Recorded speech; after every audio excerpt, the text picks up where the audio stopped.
All right, hey everyone, Dr. Donahue back here. We're continuing this low back series. We're here with Sarah. So the first condition that we're kind of talking about here is a disc derangement, disc herniation. So disc derangement, remember, is an irritation of the discs and the surrounding tissues, but it's not necessarily a full herniation, where herniation breaks through and it can put some pressure on those nerve roots and you can get some radiating symptoms down back of the leg typically. Just to review a couple of the signs and symptoms, usually bending forward a lot is going to cause increased pain. Slouching forward, sitting to stand is going to be worse, and then it's usually going to be made better with standing or walking. So a couple of things that we like to do, and some of this stuff, it can be caused by posture. Okay, so if you're constantly, let's say you're in a couch and you're slumping down a lot, that's going to put a lot of load on the back of the back, so you're going to increase your risk of a disc problem. Another thing is if you're at work and you're constantly picking stuff up, bending over at your back, that increases your risk as well. So just to kind of figure out what's going on and what we like to do here is we're going to have you stand up, Sarah. So we want to figure out a direction that is beneficial to you. Okay, so I'm just going to have you touch your toes a few times here, and then back up and down. So after doing about 5, 6, 7, 8 of these, a lot of times the symptoms are going to start to increase, and you're going to start to have increased pain back here, even maybe symptoms down the leg. So then we kind of counteract that by going backwards. So we're going to put our hands here, and we're just going to extend backwards and back up, and again.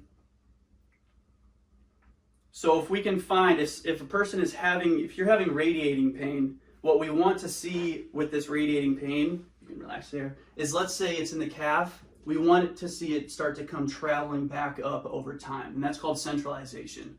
So here to here, and it doesn't happen overnight, but it'll happen eventually if you get the right direction to move the person in. So if it starts going down further and further, then you know that the direction that you're moving in isn't the right direction, so you got to counteract that. So typically the best direction for this is going to be extension. So a home exercise, if you're having any of this stuff, I would try these out, try a few of these, see if anything changes with that. Okay, and then if nothing changes, you can come on your stomach. Yeah. And if it hurts to stand while doing those, you can lay down on your stomach. So we're going to have your hands right under here.